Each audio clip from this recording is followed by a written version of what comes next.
Hi, everybody. That was a 5 count. That I guess a illegal procedure on me. Welcome to the NFL Brekkie Show. A lot on the mind today here in America. Pretty consequential day. Everybody's talking about, discussions we made. It's the NFL trade deadline. That's it. So that's what we're here to discuss. As Laurie, Horesh, and myself, hey, we're live on Instagram. We're live on Oz and Zed socials. We're live. Well, not everywhere, but really anywhere that makes sense. We don't have a MySpace channel. Friendster we're still working on some ad deals for that. But we are here, Laws, and we are at the midway point of the NFL regular season. 9 weeks down of the regular season calendar, 9 to go. And then we got some, playoff things and Super Bowl to sort out. But we started this, I believe, a year or two ago. 18 weeks akin to 18 holes in the golf course. We are making the turn. Oh, we are. See, I've got the nice knitted cotton polo, cotton knitted woolen polo, I think, on here. It's yet to make its debut out on the fairway proper, but it's certainly coming this summer to a public Sydney golf course near you. Now, Phil, usually when I'm out on the golf course, this is the golf hat that I'm rocking. I don't know if you can see the font there, but for obvious reasons, it's not a great time to be rocking this hat. And then when we do make the turn, which is what we're doing there, we've hit the halfway house. We got a sausage roll. I used to love a ham and cheese croissant in my youth years when I could burn that thing off quickly by the 12th hole, maybe a Gatorade. We've had a little snack, little rejuvenation. And then usually my school card has taken a massive tumble. So what will happen is the hat will go backwards for the back nine. When desperation occurs, when I start to just say, screw it, grip it, and ribbon, take drive route on every hole, which is perhaps what some teams should be looking at this trade deadline just passed. But perhaps for me, I can't say that tactic has worked out very well. Famously bombed the lead of the CIS Golf Championships in high school, was 1 under through 9 leading the tournament, finished shooting in the 80s and missed qualification for the CIS team. So perhaps my halfway back 9 takes aren't the strongest, but hey, that's in golf. We're in football here. I'm taking the hat off. I'm trying to remain cool, clear, and calm as we try and prognosticate what the next 9 weeks will look like. Well, Maz, that's what we're trying to sort out here. Who are the clubhouse leaders? Who might pull the Laurie Horesh, the Van de Veldian collapse over the final holes? And who might be built for a surprise climb up the leaderboard and perhaps a surprise bid at that coveted Claret Jug Lombardi Trophy? So, Laz, let's just start there. And again, this is the People Show. Comment section, we had trade deadline that wrapped just over an hour ago. I think the dust has all settled with any deals that had gotten in under the wire. We're keen to discuss those. And a lot of those laws are baked into these teams that are, as we have them, playoff contenders or playoff Super Bowl aspirants. Let's start with our clubhouse leader. And we're tipping our hand here. It is our distinction in the power rankings. Who do you have as the clubhouse leader at this point? Yes, this is interesting. I think there's 2 teams at the top, and I'm going to maintain the strength of the golf analogies for as long as I can. I have the Detroit Lions as the clubhouse leader. The Kansas City Chiefs obviously remain undefeated. They made impressive moves, pass rusher spot, and also obviously in the headlines, DeAndre Hopkins with a couple of touchdowns. Remember the Titans celebration? They got everybody our age up and about yesterday on Monday Night Football that you can catch live on ESPN every week. So there's obviously a statement to be made by the Kansas City Chiefs. I'm looking at the Kansas City Chiefs in this stance. Yes, I know they're 8-0, but they haven't overwhelmed. I've obviously overwhelmed on the scoreboard, but there's obviously been weeks where there hasn't been, this is the Kansas City Chiefs of old, despite the phenomenal record, defense playing well. They're the Tiger Woods for me. They're in the clubhouse. They're certainly high up on the leaderboard, and they're the team that perhaps everyone is scared of the most. That's the aura team. That's where you're looking around. You're like, we can feel the earthquake as the Kansas City Chiefs near. And then I'm going to put the Detroit Lions as my clubhouse leader, though, sitting at the top because of the demolition job they've done on countless teams, the explosive way they're playing. And I don't think any team has captured the excitement in 2024 so far, quite like the Detroit Lions. So I look at them. Yes, they've got a loss on their register there, sitting atop the NFC North. I look at them as the Phil Mickelson. And let's go back to the kind of early 2000s era when those two were going toe-to-toe. We know Tiger Woods is the greatest of all time. But there were moments where Phil Mickelson electrified more than, in singular moments, in explosive, electric, creative ways, creativity being key because we are seeing plenty of that from this Detroit Lions team in 2024, that he captured the hearts and minds of the fans. Where we sit in 2024 now, maybe a little bit different. But let's go back to those early 2000s. I see this as Tiger. Ironically, the Kansas City Chiefs rocking red, as Tiger Woods did on Sundays, still does, but certainly in his prime, that was one of the most iconic looks in sporting history, really. Detroit Lions, for me, though, they're sitting at the top in one of the rare times that Phil edged ahead. They're my Phil Mickelson to Tiger Woods, the enthralling excitement machine at a Detroit that also does, to finish off this analogy, they also carry a little bit of that tragic, kind of that tragic poet. There's the heartbreak that has captured, or has really, really characterized Detroit Lions fandom for decade upon decade upon decade. That carried with Phil Mickelson for quite some time until he broke through at Augusta in his 30s. Could this be the time where Detroit finally breaks through? We talked about first-time Super Bowl champions in last week's show. You can go watch that. That's ageless. That's timeless, at least for the next 8 weeks. But yeah, there's that hint of tragic genius to the Detroit Lions, and can they overcome that and step into the spotlight for real? Laz, I'm still going to go with the Tiger over the Lion. The Sunday red, and it comes down to that fourth round. Except Tiger wasn't known for winning from behind on the fourth round. But that's what the Chiefs do in a micro sense. They're now 14-8 since 2020, when trailing at the start of a fourth quarter. 14 wins, 8 losses when losing through 3 quarters. That's a 64% win rate. Second best in the NFL in that time is a 34% win rate. The Steelers and Mike Tomlin and all the resiliency he showed. And then the Ravens are third at 31%. That's second and third in the NFL, 34, 31%. The Chiefs have nearly combined those 2 win percentages together. They're a tough team to kill. And what they've done in a macro sense, and we saw this last year. They lost to the Lions week 1. Everybody starts to get concerned about this team's offense isn't as incendiary as it once was. So the combination of Chris Jones and L'Jarius Sneed have a supremely talented defensive side. They get into the playoffs. Travis Kelce starts sipping from this fountain of youth, and the rest is history. And the 49ers saw it in the Super Bowl 58. We saw it, you and I, together in Super Bowl 54 in Miami, also against the 49ers. When you have a 10-point lead on this team, they're just not done. And I've seen that too many times over and over and over again, that this team, it's built differently than the Chiefs of 2018 or 2019, but the result remains the same because of the partnership, Andy Reid, Patrick Mahomes. And listen, if you took the logos off the helmets and you just watch tape, I'm with you. The Lions are the more scary side, and a lot of that is because what they can do offensively, and a move that we discussed last week, them going out and getting specifically Zadarius Smith, like that's the move they wanted to make. And I'm going to cheat because I can't remember the compensation exactly. So they get Zadarius Smith, age 32, give up a 5th and next year's 6th for Smith in the 7th the year beyond that.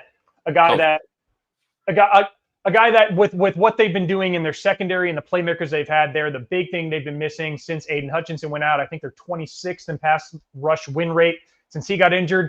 Now, Ali McNeil's holding his own, but really to lack that edge rusher, to put Smith on a club from the Browns and all the depression there in Cleveland, to go immediately to Detroit and be on an immediate contender, I get it. But I look at what the Chiefs, where they are now, 8-0, and it's going to be Sunday Tiger from here on out, which is, hey, just put it to the center of the green and never putt more than twice. Usually a 2-putt. We'll take our par, we'll take our occasional birdie, and we're not going to make the mistakes till you catch us. Home field throughout the playoffs, as electrifying as the Bills can be and the Ravens are mostly, I don't see anybody going into Arrowhead and getting a win. So that's why I have the Chiefs still the clubhouse leader. I've seen it so many times, and the big things they were missing with the litany of injuries at wide receiver, it seems like they've replaced and sorted out in DeAndre Hopkins. He was the savior on third down for them, and in a favorable tight end matchup, which we'll get to in popular demand. Rewind there as I was going back to 2021 myself. The ability for them when they see defenses who are vulnerable against the tight end, stopping the tight end position, as are the Bucs. And we saw Travis Kelce then get season highs and catches yards and ultimately found the end zone as well. So I'm going Chiefs as my clubhouse leader until I see it and actually see it pan out. And I mean, the Bengals and 8-bit Joe Burrow, they were very close to getting it done, if not for a DPI. Kansas City just finds a way. And until they don't, I'm not going to doubt them. Yeah, DeAndre Hopkins, Tiger in his prime, known for changing the swing or adding different shots to his bag. That was when the stinger came out. The low bullet drive. Maybe DeAndre Hopkins is that power cut that he started working into his game as his career moved along. All right, moving on. And I will just say good morning to Benny G. Good morning to the best looking NFL breakfast show host in the history of the NFL. No bias. I mean, it's starting to become a little apparent, the accusations that Benny G is burner account of mine. So, we're just going to have to roll with that. Accusations, can be as at times, they can be really hard to shake. I'm going to have to, speak to my people about how we're going to respond to that. But moving on to our next award here, not making the weekend. This is a team currently sitting at the top of their division that we think is going to fall off the pace enough that they won't actually make the big dance. They won't make the cut. They won't make the playoffs. So, Phil, laying those parameters out there, which team for you not making the weekend? Yeah, Laws, this one hurts because I like how they've played in the last few weeks. They've shown some resiliency with back-to-back wins at the Siren, and then, man, they put it on another playoff aspirant at home last week, ran all over them. It's the Arizona Cardinals. And there was reason to doubt them coming into this season. The offensive line on paper looked thin, and then they went, 3 straight games without allowing a sack before ultimately allowing 3 to the Bears in their win on the weekend. But it didn't matter. I mean, the Red Sea, as their hashtag, it was parting. And it didn't matter whether it was James Conner or Amari DeMarcado when they were just trying to essentially one of those safety plays. Hey, if we get 8 or 10 yards, we'll maybe take a shot. He ends up going 53 yards and putting the game away. They ran all over the Bears without needing Kyler Murray to do it. And they add a piece in their defense, Baron Browning, who is oft injured in Denver, wasn't really in the rotation since their win over Seattle and his latest injury. So a trade that makes sense for both sides. They add a little edge rush pop. I'm just terrified of the object in the mirror being closer than it appears, and that's San Francisco. I almost wore my Run CMC shirt for him to come back this weekend, and the 49ers remain odds-on favorites in the NFC West. I think the Cardinals finish second. I think having the head-to-head win over the Rams. The Seahawks are such an enigmatic team, a tough team to figure out.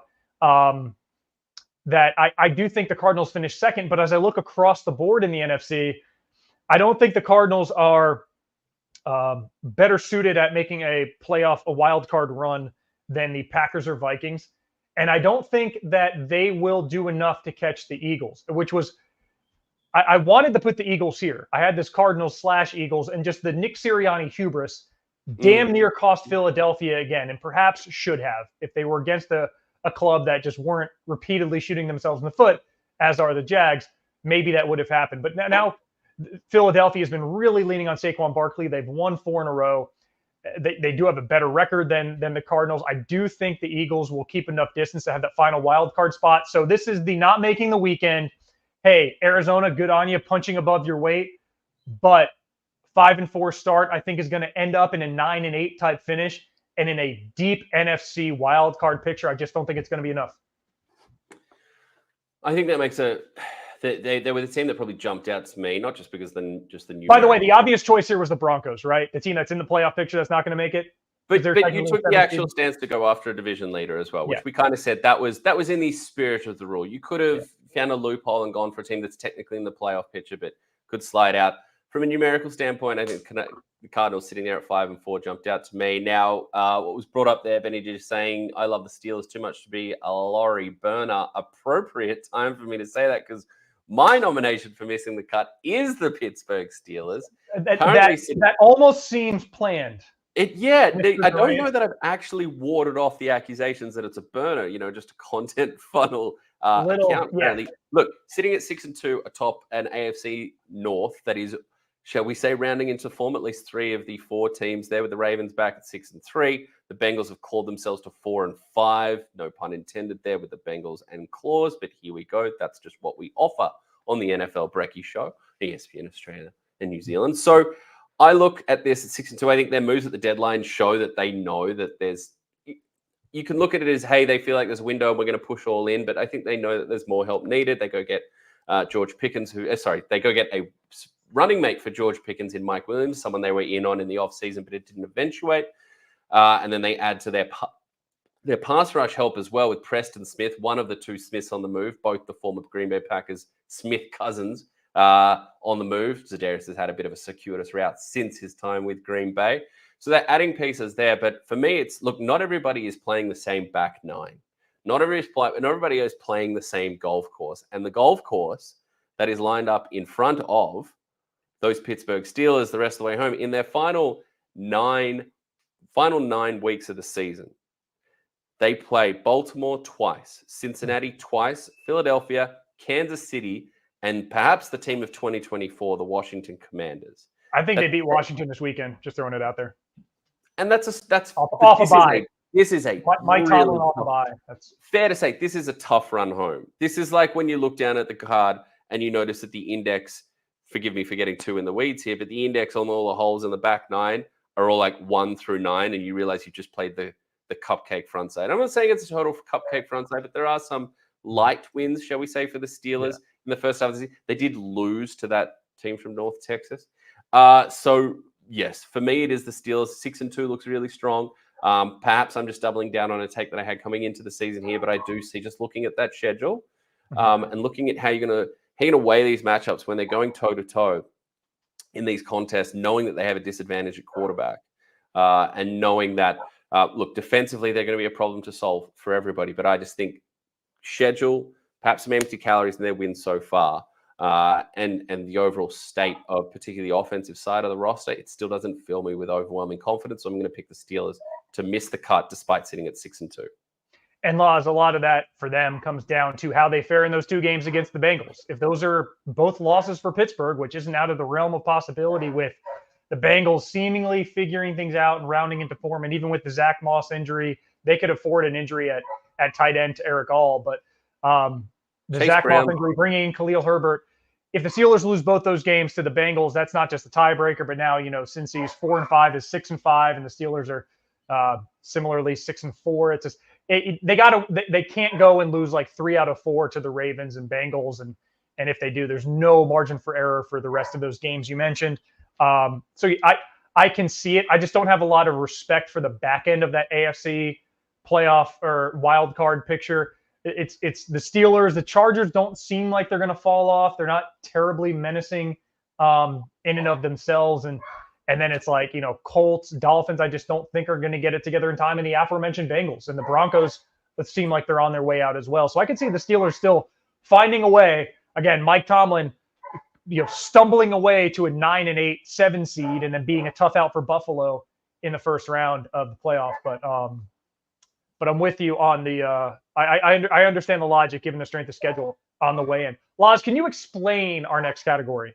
Yes, the next category is the Tin Cup. For those that don't know, the Kevin Costner iconic golfing film where a talented but in many ways tragic range pro has some truly special, unique golf capabilities, able to qualify whilst using no golf clubs and nothing but farm tools to work the ball around the golf course, a magical 7-iron, look, a charismatic, not just personality, but truly elite flowing hairline as well. Costner in his prime back then, not to say he's still not delivering in 2024, but alas, this golfer that this movie Tin Cup centers around has a tendency for it to have a fatal flaw, to have a moment where his ego, his brain, his a kind of romantic arrogance towards the game of golf gets away from him. He backs himself one too many times. He's the stubborn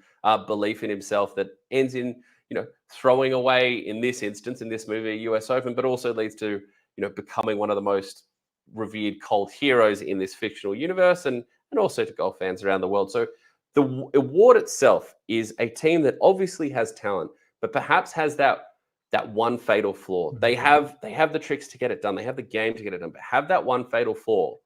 And perhaps it is mental, perhaps it is overly aggressive, but they have that one fatal flaw that holds them back from truly running and fulfilling their potential in this instance, but also makes them very revered and very loved, with a strong, heartfelt appreciation around the league. So in that sphere, who is your Tin Cup nominee, Phil? Mine is the Packers. And this is the team that was 67 seconds away from beating the 49ers in Santa Clara in the divisional round last year.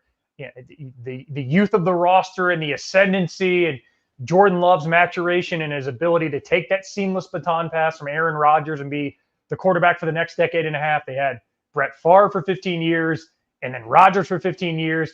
And now Jordan Love, who like Rodgers was under the tutelage of the guy he succeeded, take the reins and run. The Packers this year, defensively, it's been admirable how they've been able to get after the quarterback, at least with pressures without having to bring a blitz, allowing them to sit back. Xavier McKinney, all the turnovers he's created and the takeaways, and for so long, all the takeaway numbers were so impressive. The tin cup for them is the giveaways. And Jordan Love, yet again, an interception. And this one, the Kirby Joseph pick six with 40 seconds left in the half is inexcusable. There's no scenario where that pass should have been thrown away, or just swallowed. Ended up being a back-breaking play for the Packers, but that's kind of been the situation for Love. He has 5 interceptions against the blitz this year, just against the blitz. That's the worst in the NFL. 53% passer, 4.7 yards per attempt, 5 picks. This is Jalen Hurts last year. Teams are just going to start dialing up pressure against Love and trying to speed things up into overconfidence in his arm and ultimately a giveaway. Similarly, Love is being pressured at a higher rate. The offensive line, which is good in the running game, either Love's been holding onto the ball too long or one of those free shots come in and it leads to an interception. And then on the other end, the receivers aren't doing him any favors. 5 drops against the Lions. And yeah, it was wet conditions at Lambeau. Everybody made a lot of it being the Lions' first outdoor game of the season. The Lions seemed way better built to handle the elements than the Packers in that game.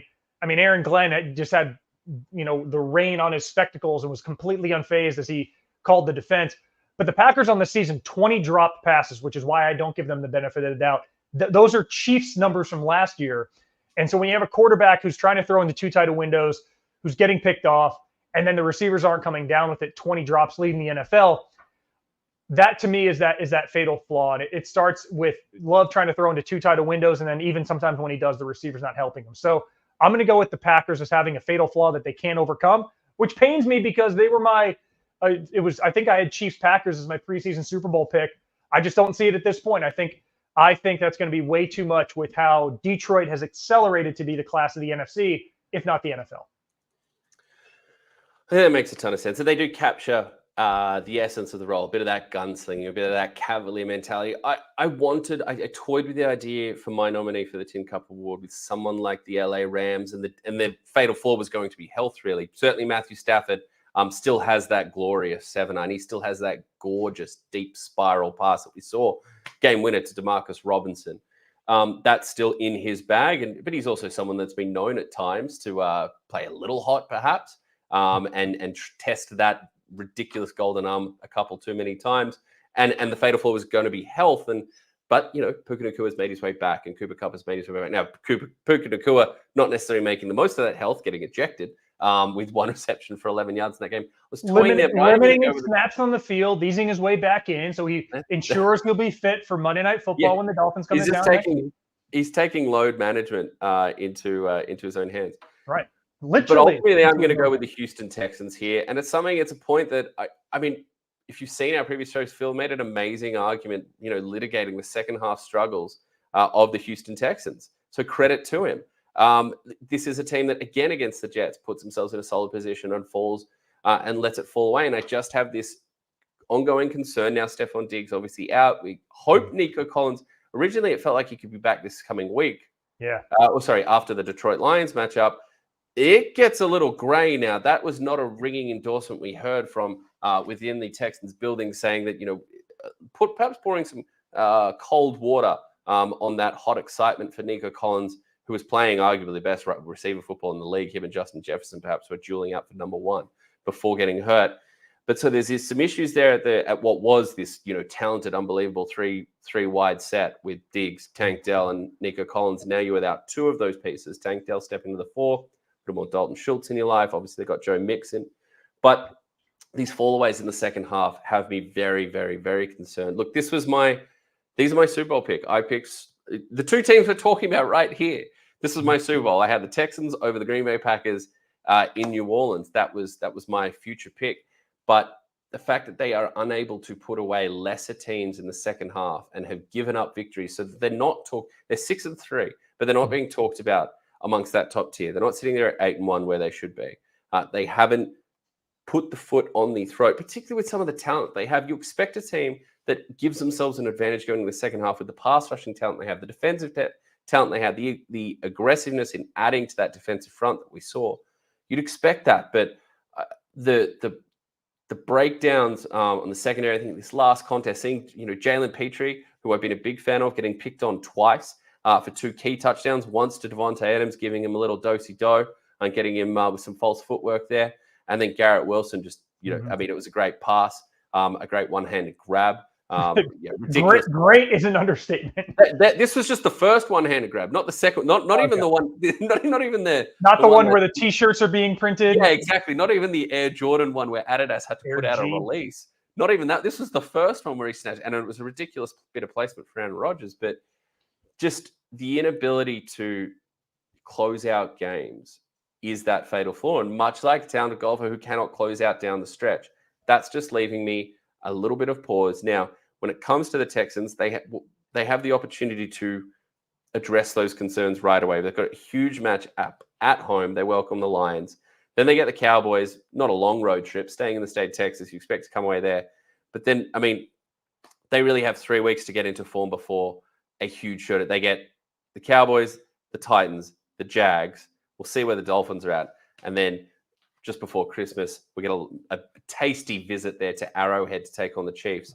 So, look, there's opportunity. A lot of those in prime time too, Laws. Absolutely. Where the world is watching. Lions this weekend, and then next week, week 11, Monday Night Football in Dallas. So that's where a lot of this is going to come under the microscope. And something that you haven't mentioned is their offensive line. And Laramie Tunsil's been terrific on the left side, but after that, Kenyon Green seems overwhelmed. He's gotten injured. Kendrick Green's, God bless him, he's just not built to play left guard. Juice Scruggs is a young, I guess, promising center from Penn State. Check Mason. Some of these pieces that have come in, they just seem a little bit out of sync. And we saw the Jets capitalized on that. Hassan Reddick, welcome to the show.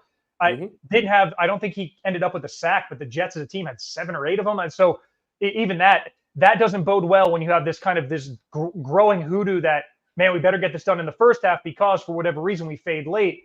If you're in a position where you have to throw late, you're absent, certainly Stephon Diggs for the rest of the year, but Nico Collins, I mean, I don't know, a couple more weeks.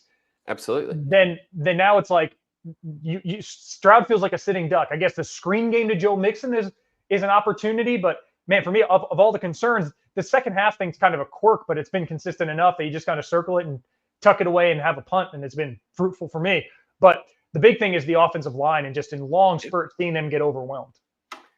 30th out of 32 teams in offensive success rate in the second half. Like that, an offensive success rate. I know we throw a lot of numbers out there. You've got EPA per play, and you've got red zone touchdown percentage, and you got yards per route. All these fantastic things that come in the next gen stats era that we live in the true media era that we live in the NFL. But success rate, for those that don't know, is about consistency. It's about on first and second down. It's about getting a successful play is getting half the yards or more to go until you get a first down. So on first and 10, that would be getting 5 yards. On second and 6, that would be getting 3 yards. And then on third down and fourth down, success is measured by getting the conversion if you do go for it on fourth down. So that's how you get success rate. So being 30th, having a success rate on offense of 38.2% in the second half shows you the immense lack of consistency that this team is operating with. And you bring up the offensive line, nothing will get your football team playing more consistently than a stout, solid offensive line. It's the foundation for the reason. It's the platform for the reason. Detroit Lions. It's upon which everything is built. So those are those fatal flaws. That's that issue that I'm seeing with the Texans team that, look, I've got my chips in on them.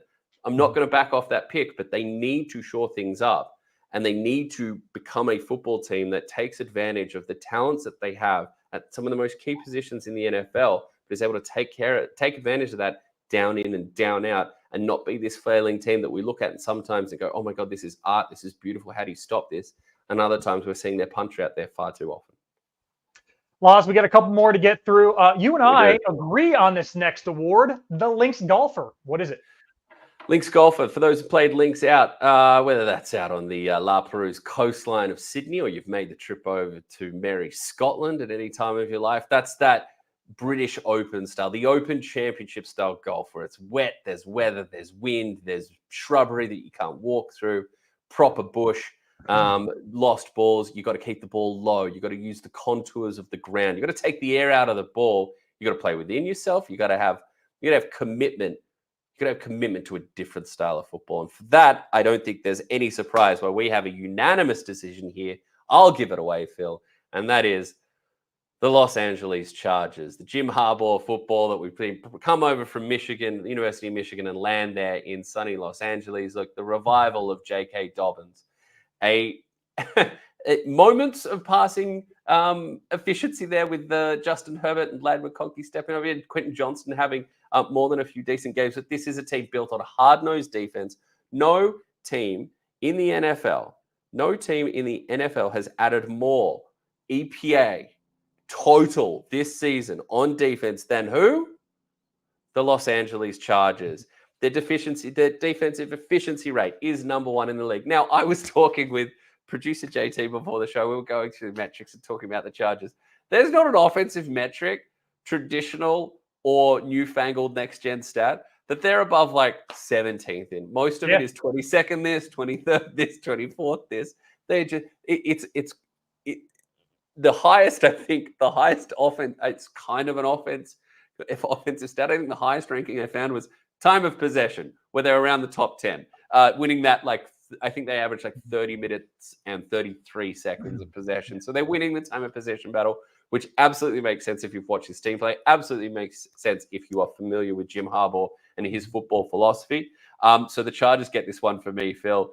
Look, it's not always pretty unless you're a J.K. Dobbins fantasy owner. And even that isn't always pretty, because J.K. Dobbins is often 12 carries for 45 yards until the fourth quarter, where the dam finally breaks and he breaks off a 30-yard carry and plunges in for another touchdown. So, look, I don't think any team fits this any more perfectly other than they're in sunny Los Angeles, which is the opposite of links golf weather. But hey, they're over there in SoFi.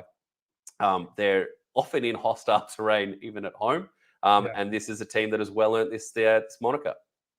Laz, they allow 1.1 first quarter point per game, best in the NFL.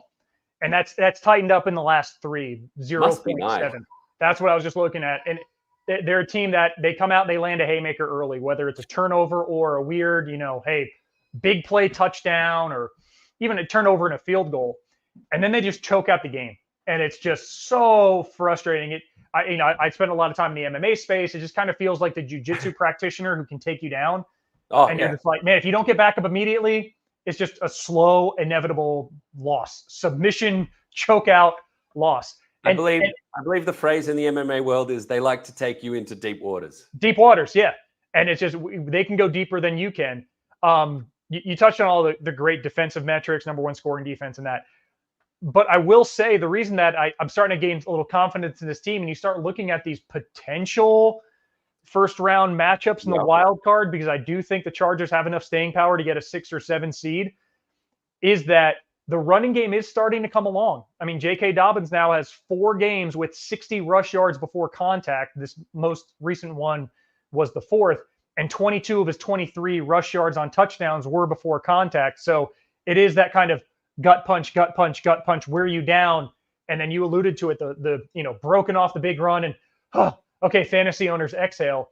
But similarly, Justin Herbert opened it up a little bit against the Browns. He had 3 for 4 on passes of 20+ air yards, and they were really different. There was a Quentin Johnson catch and run, and there was the Josh Palmer blown coverage. He's in his own postal code.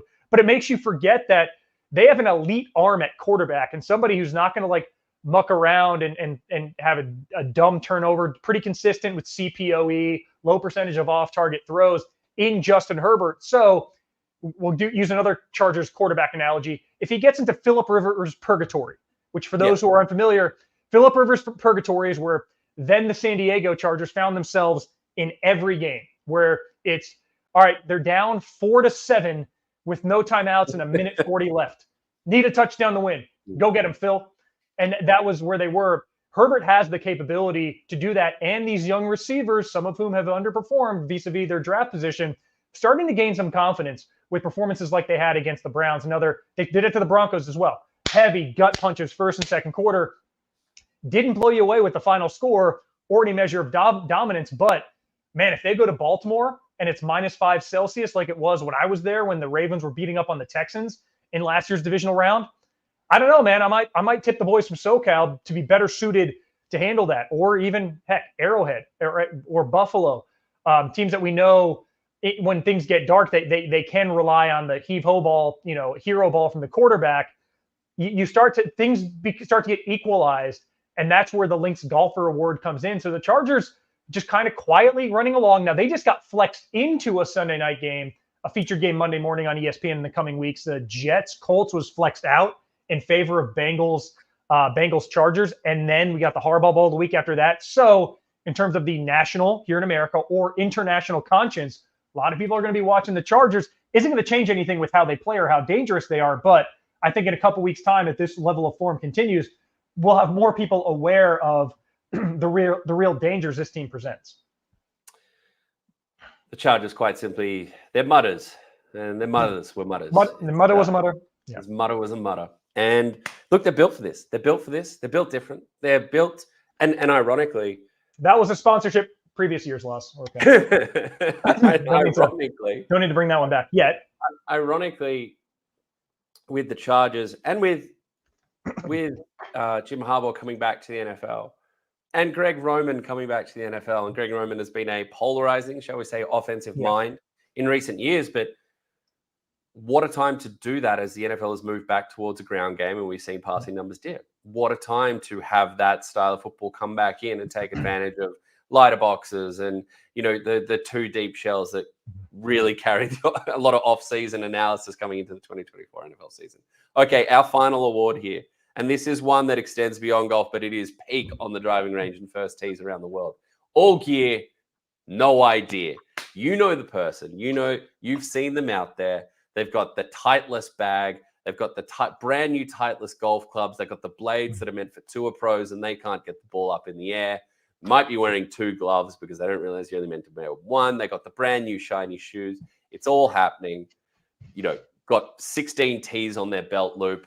It's all, they've got all the gear, but they really don't know what they're doing out there. So which team has that name brand, has those shiny pieces, and yet somehow can't stack it together consistently? I'll lead this one off.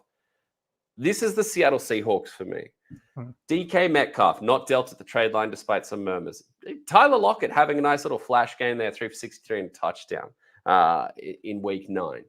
And Jackson Smith and Jigba showing that, hey, if you feature me, I can go for $180 and break this thing open multiple scores. Please, please, please feature me. They have 2 running backs, Kenneth Walker, who runs like Sonic the Hedgehog, Zach Charbonnet. They have a talented quarterback in Gino Smith. And yet Gino Smith, and I know I'll flip between next-gen stats, new metrics, and counting stats, but let me marry a couple of them together.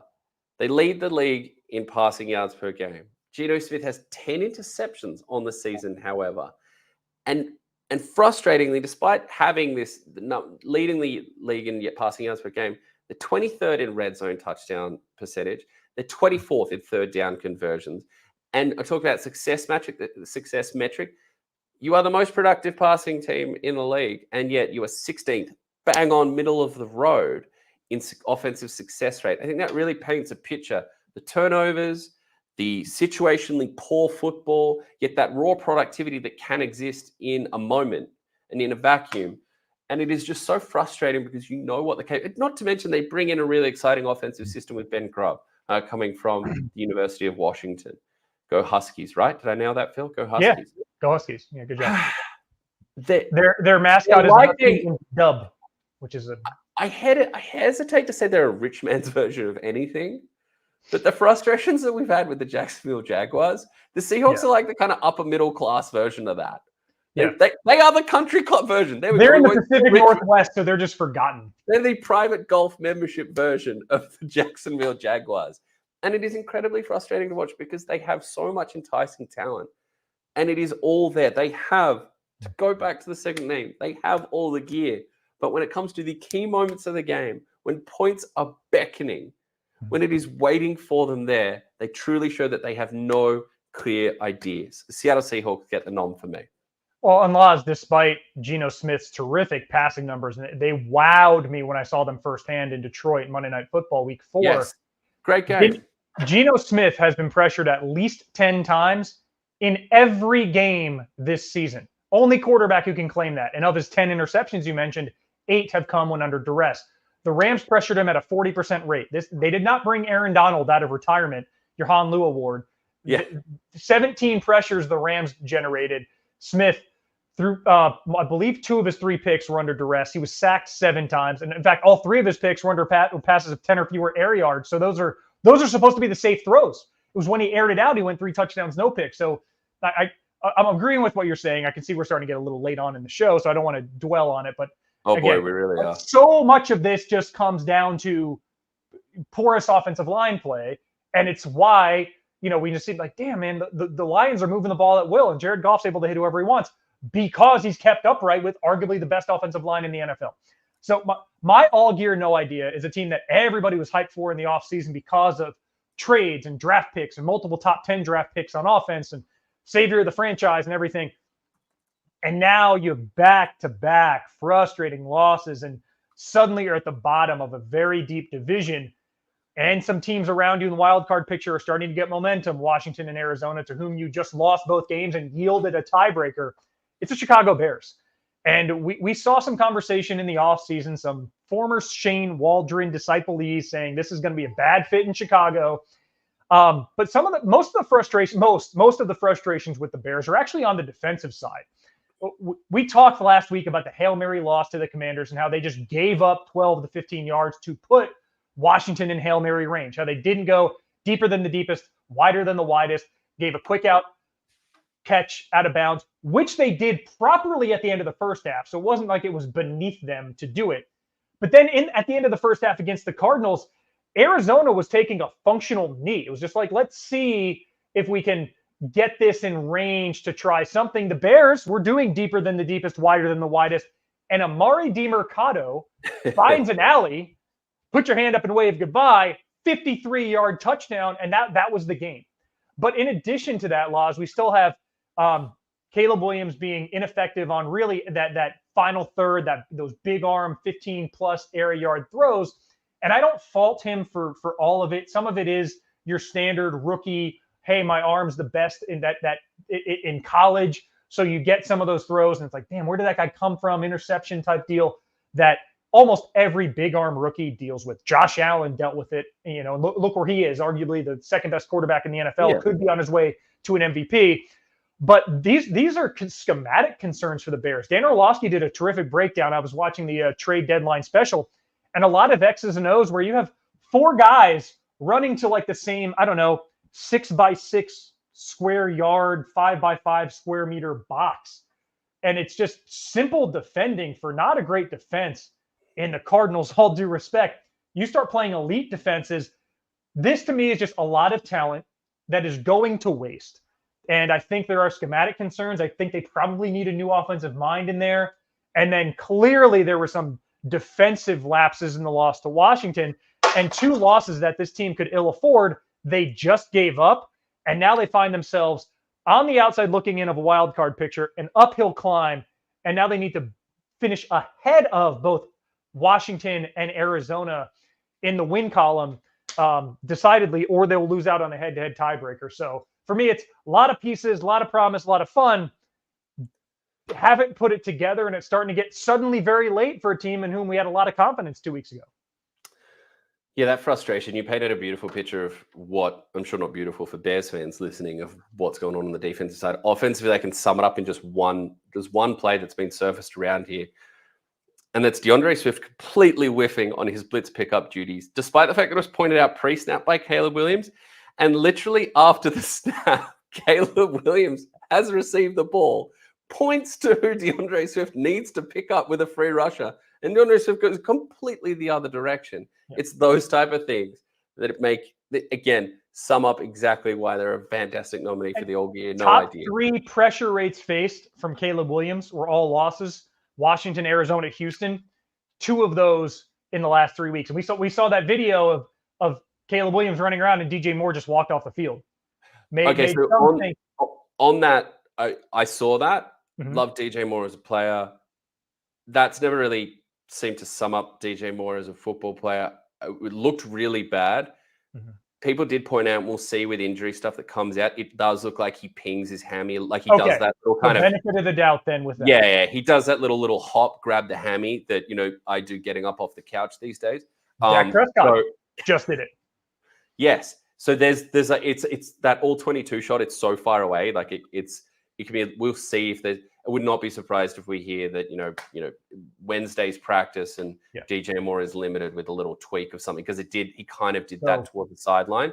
The other side of it was still no idea in Chicago. Yes. The other side of it was did he step out of bounds as well, which then you take yourself out of the play. If you do run out of bounds, you do kind of remove yourself so you don't appear as an illegal target.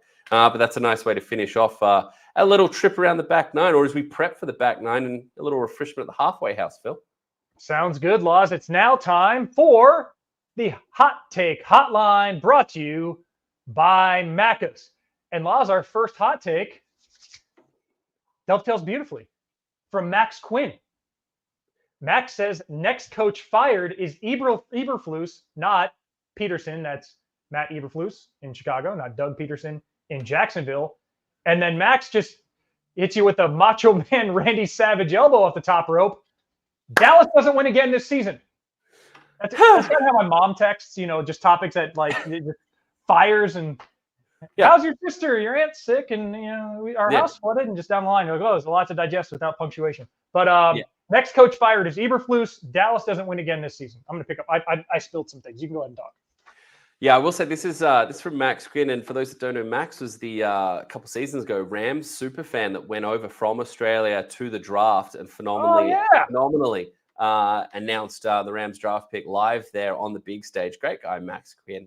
Great long time Aussie NFL fan. Very talented musician as well. So look, no sorries needed on the Dallas front. I'm very well aware. I think we're very clear. There's no rose-tinted glasses being put on for me with the Cowboys. Do they win again? I'm not sure, but I don't think Jonathan Mingo is the fix for a 4th-round pick. One of the only rounds where you've been drafting consistently lately.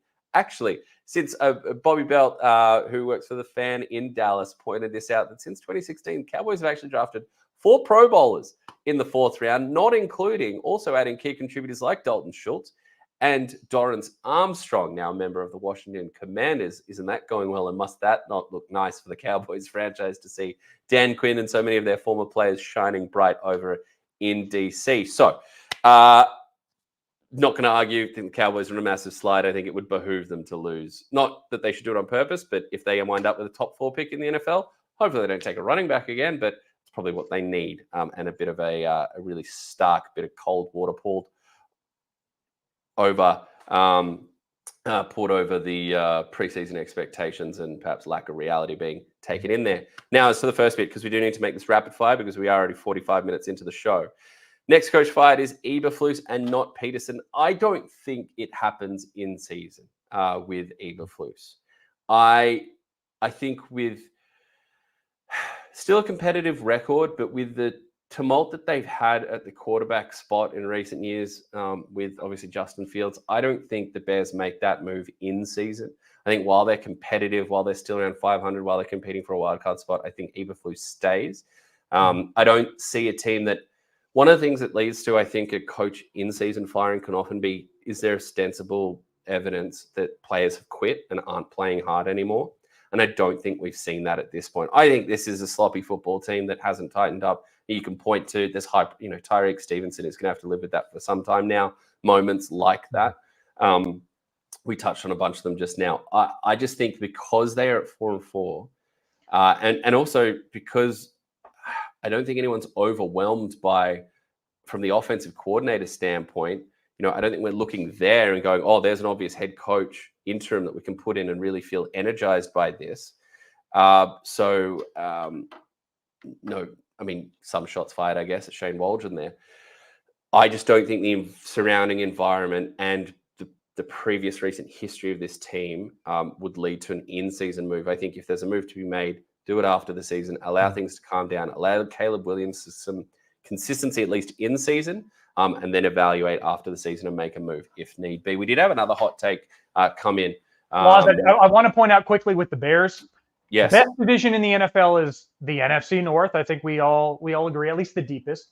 Yep. They haven't played a division game yet, the Bears. Yeah. Yeah. So they have the Patriots this coming weekend, and I think that's a great matchup for them, especially if you're a Bears defense, special teams, fantasy guy. But then they go their next 6 weeks. It's 5 divisional opponents. So Packers, Lions, Vikings, 2 of whom they play twice, and the only exception at San Francisco. So if we're looking and 4-4, well, was 4-2. If 4-4 quickly is 5-8, I do think Eberflus might go. I think at that point they might just advertise to aspiring coordinators out there who want to make the jump that an opening is happening. And it just, if the season becomes lost, it could become lost by the time we get to December because the schedule gets so brutal for the Bears in the next 6 weeks. Fair enough. We do have, I know when we're doing rapid fire hot take hotline today, we do have one that just came in just to add on to that. Friend of the show, Brad Bolt, thinking that Bill Belichick, next head coach of the Chicago Bears, which would match the nice one he'd go from AFC previously to the NFC. But it's a nice historic franchise. We like to pair Bill Belichick. It's hard to see Belichick and Jacksonville. I think he would want to be GM as well, and I don't think they would move on from Ryan Poles. Which that's a fair point. But from the romance of the Bears and Hallis Hall, there's kind of a nice little link up there. A nice little marriage, nice little pairing. Okay, next if we're one. looking at Belichick destinations, you have to look at a situation where the head coach and GM might be on the way out. Then that's one. That's why Dallas doesn't make sense. No, it doesn't. Next hot take hotline. This one comes from Wade Kelly, who is the CEO of American Football Australia. Oh, neat. It says Saquon's human tunnel ball is the greatest individual sports player of all time. The greatest of all time. The greatest individual sports player of all time. So I think if we're thinking, let's stay US sports side, I think what comes to mind, Michael Jordan switching hands through the air. I would say just the OMG factor, Vince Carter's dunk over Freddie Weiss at the 2000 Olympics in Sydney. Allen Iverson crossing over Michael Jordan. Not actually the greatest play, but just in a moment, it was phenomenal. Bo Jackson from running up the wall. Yeah, running up the wall, but no, that throw from wherever part of the baseball field that was. Flat-footed.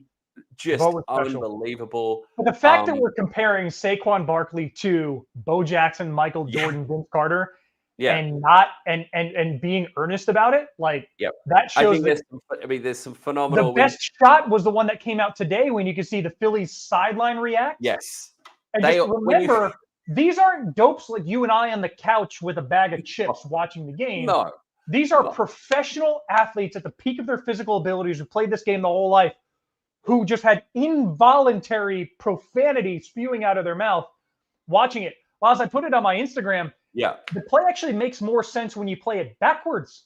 Of course it does. It shouldn't, because anytime you see something in reverse, it's kind of the gravity doesn't quite work. He broke physics. Staggering play. Go watch Jordan Davis's face on the sideline when that play. That caps it perfectly. Jordan Davis, a phenomenal character himself, plenty of personality there. He reacted. I showed it to my wife Alicia on the couch, who just finished a hard day of work. She was knackered. I'm like, I know this probably doesn't entertain you, but have a look what this bloke just did.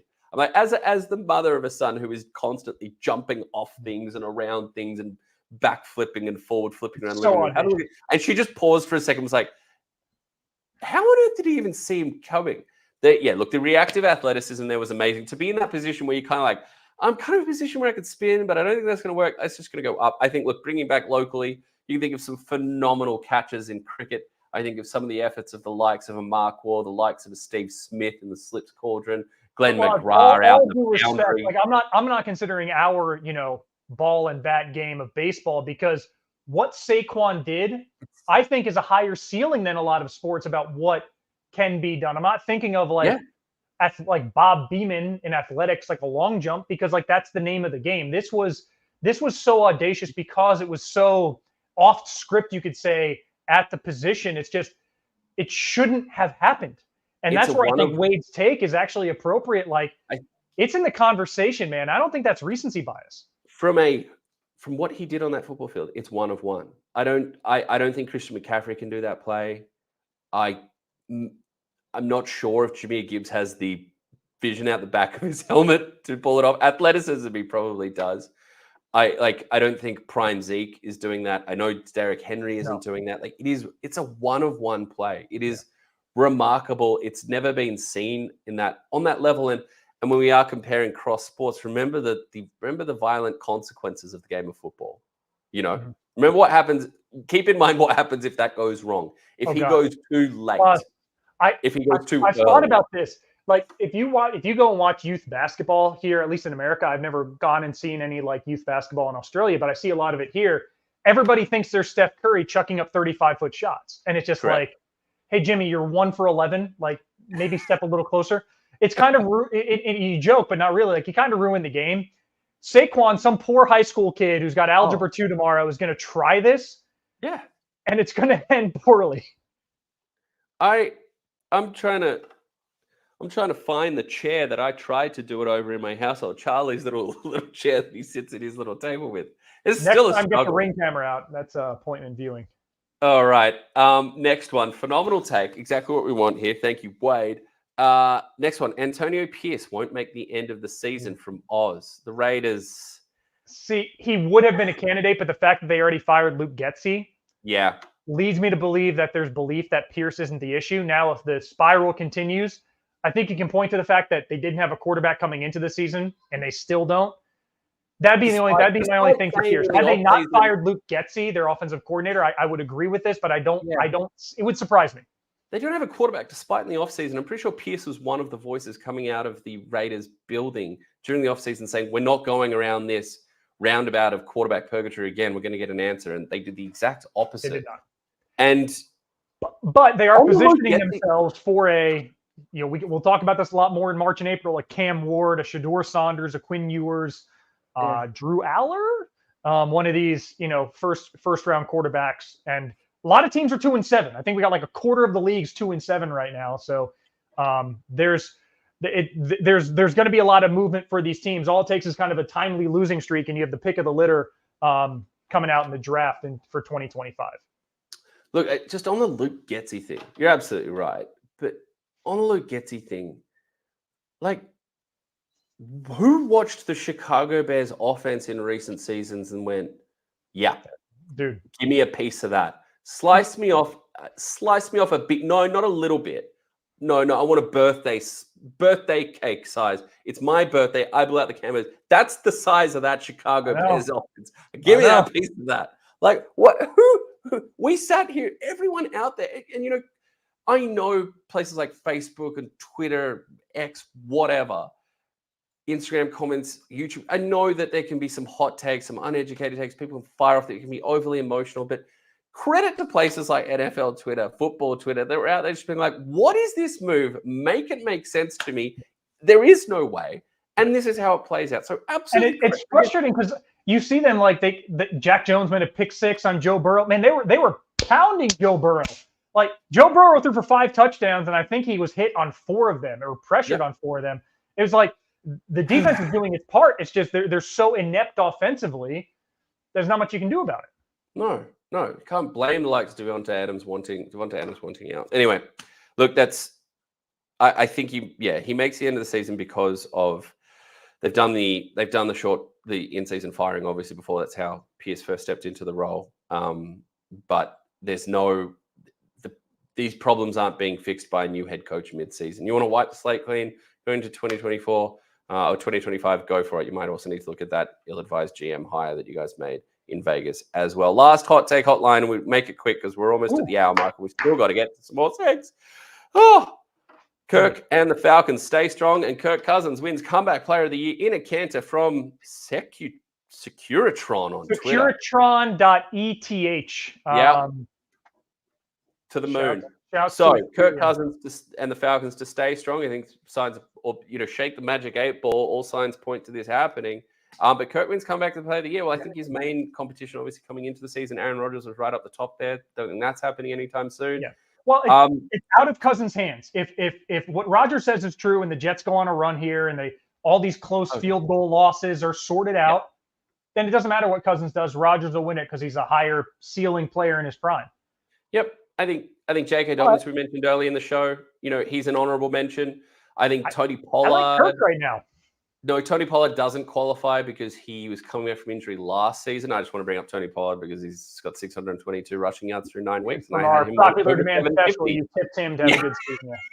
So Dobbins is an honorable mention, but yeah, I think when you're looking at players that have stepped back in off injury, and that is, for those that don't know, if you are, looking at certain things out there on the internet to have a interest in when it comes to markets, when it comes to comeback player of the year, the AP over in the States, Associated Press did come out with guidelines for the rule, some clarity for the comeback player of the year rule this year, which is it's got to be coming back from illness, injury, or something adverse, an adversity that kept you off the field, not just coming back from poor play. Yeah.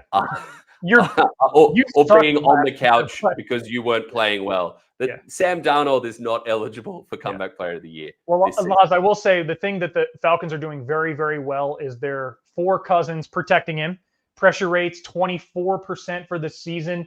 But in this most recent win, in particular over Dallas, against a standard rush, Cousins was dealing. He had 2 touchdowns against a standard rush, throws outside the numbers. He had 3 of those touchdowns, 10 plus air yards, throwing it deep, had the beautiful ball to Darnell Mooney. So the Falcons are starting to get into a rhythm, and they're keeping Cousins upright. Their running game is clicking, and the rest of that division is just falling apart. And the Falcons are 4-0 in the division. So they're going to have a playoff home game. And as a division winner, it makes you a great candidate for this award. And I don't think they've already beaten the Bucs twice. Their last remaining division games are against the Saints and Panthers. I'm going to go out on a limb and tip Atlanta for the divisional sweep. Depending on what happens with other divisional winners and records and Falcons' record outside the division, you have a very real possibility of a first-round wild card playoff game. Falcons hosting the Vikings, which would be fantastic. That would be absolutely must. If that's the 4 or 5, that's the Monday night. That's the ESPN Monday Night Football game, the featured game wild card weekend. Absolutely, if that's your 4 or 5, doesn't matter what one in that. And with that, and with the flames behind me in the background, appropriately with the fire rolling, that is Hot Take Hotline presented by Macca's for this edition of the Brekkie Show. By the way, Macca's here, Laz. They're doing this promotion in the app. You get 10 nuggets for $1 once a week. I could use some. I could use some greasy food today. Yeah. There might be a reason. There might be a reason for some indulgent or some comfort food today because of the trade deadline finishing, because of Jonathan Mingo going. And the first college football playoff rankings and Penn State coming off. That's what we're referring to, of course. I feel kind of square, Laws. We're all taking overs in that game, but this is the nature. We expect high-scoring, exciting game. It's just optimism here, and the teams that befit that optimism, and the defenses, frankly, that don't. Nothing better to go. Like I said, nothing better to go into Saturday and Sunday than a little Friday treat of open secondaries and a ridiculous amount of skill position talent. And it's a great time of year, a high-stakes game. It feels like every game is a de facto must-win for the Bengals. All their margins gone, and the Ravens look to just build on Lamar Jackson's repeat MVP credentials, Derrick Henry defying father time. Laz, that'll do it for this edition of the NFL Brekkie Show. If you want more NFL coverage, we'll be back on the Blitz leading into Bengals-Ravens. We also have the Blitz on Thursday, Arvo. And, of course, Monday morning leading into Lions-Texans, if memory serves. It's just a delicious offering on ESPN. Yeah. So with that in mind, for Laurie Horesh, my good pal, I'm Phil Murphy. Thank you for watching this extended but fun edition of the NFL Brekkie Show. Take care.